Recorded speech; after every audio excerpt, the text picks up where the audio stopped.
Hello dear students, today we will discuss about number system। क्या number system में कुछ महत्वपूर्ण पॉइंट हैं, डिफिनीशंस हैं, उनके बारे में हम चर्चा करेंगे बारी बारी से। तो बढ़ते हैं आगे की ओर। पहली डिफिनीशन को देखेंगे, प्राकृत संख्याएं क्या होती हैं, नेचुरल नंबर्स क्या होते हैं। तो गिनती वाली संख्याएं प्राकृत संख्याएं कहलाती हैं, और आप सभी को पता भी है कि जिससे हम काउंटिंग करते हैं और इसको हम n से रिप्रेजेंट करते हैं। n is equal to 1 2 3 4 5 and so on. इसी प्रकार से क्रम चलता रहता है, जिसको हम काउंट करके बता सकते हैं। वो सारी नेचुरल नंबर्स होती हैं। और पूर्ण संख्याओं की बात करें तो इनको होल नंबर्स कहते हैं।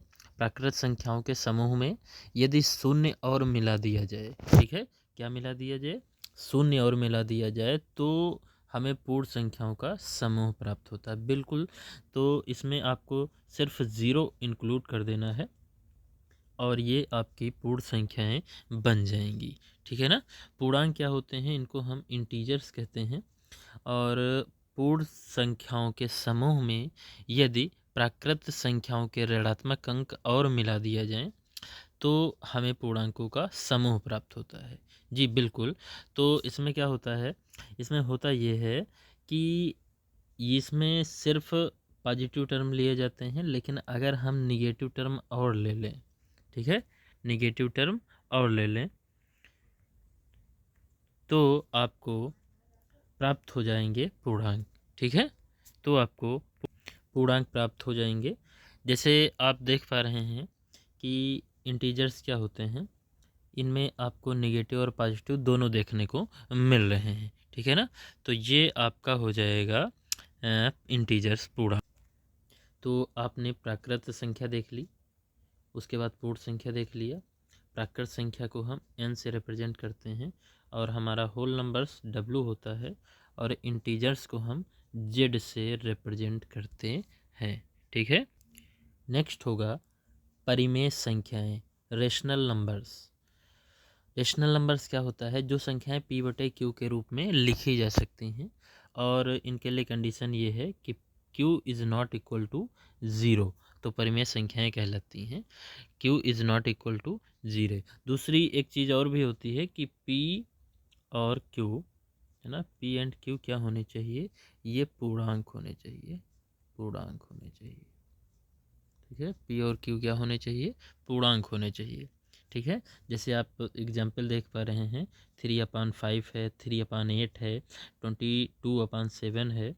तो ये सारे क्या हैं, ये सारे परिमेय संख्याएं हैं। जैसे हम लिख दें 1/2, ये सारी परिमेय संख्याएं हैं, क्योंकि हम इनको p/q के रूप में व्यक्त कर पा रहे हैं। तो p/q के रूप में व्यक्त कर पाएंगे तो वो सारी संख्याएं हमारी रेशनल नंबर्स के नाम से जानी जाएंगी, परिमेय संख्याएं के नाम से जानी जाएंगी। अपरिमेय संख्या क्या होती है, इर्रेशनल नंबर। इर्रेशनल नंबर ये क्या होती है, जो संख्याएं p/q के रूप में नहीं लिखी जा सकती, और q is not equal to zero अपरिमेय संख्या कहलाती है। जैसे आप √2, √3, e और पाई, तो ये सारी क्या हैं, ये सारी अपरिमेय संख्याएं आती हैं, ठीक है। ओके, आगे बढ़ेंगे। ये है कुछ नोट लिखा हुआ है, अब देख लीजिए इसको, कि 22/7, तो ये एक परिमेय संख्या है, जबकि पाई एक परिमेय संख्या है। यहाँ पे मिसप्रिंट है, ये अपरिमेय होना चाहिए, ठीक है। तो पाई एक अपरिमेय संख्या है, अपरिमेय, ठीक है। पाई कैसी संख्या है, पाई है अपरिमेय संख्या, और 22/7 क्या है, ये एक परिमेय संख्या है। लेकिन पाई का ही मान तो 22/7 है ना, तो पाई अपरिमेय हो गया, लेकिन 22/7 क्या है, परिमेय हो गया। उसका कारण यही है कि पाई का मान ये होता नहीं है, पाई का मान बहुत बड़ा आता है, ठीक है। यहाँ पर आप 22/7 लिख रहे हैं, 22/7, तो ये तो है p/q के रूप में, लेकिन जो 22/7 है ये p/q के रूप में लिख सकते हैं, और पाई का मान बहुत बड़ा आता है, उसको हम जनरली अपने सॉल्यूशन में छोटा करके लिख लेते हैं। तो इसलिए पाई जो है वो अपरिमेय संख्या है। पाई कैसी राशि है? पाई अपरिमेय है। और जबकि 22/7 क्या है? वो परिमेय है।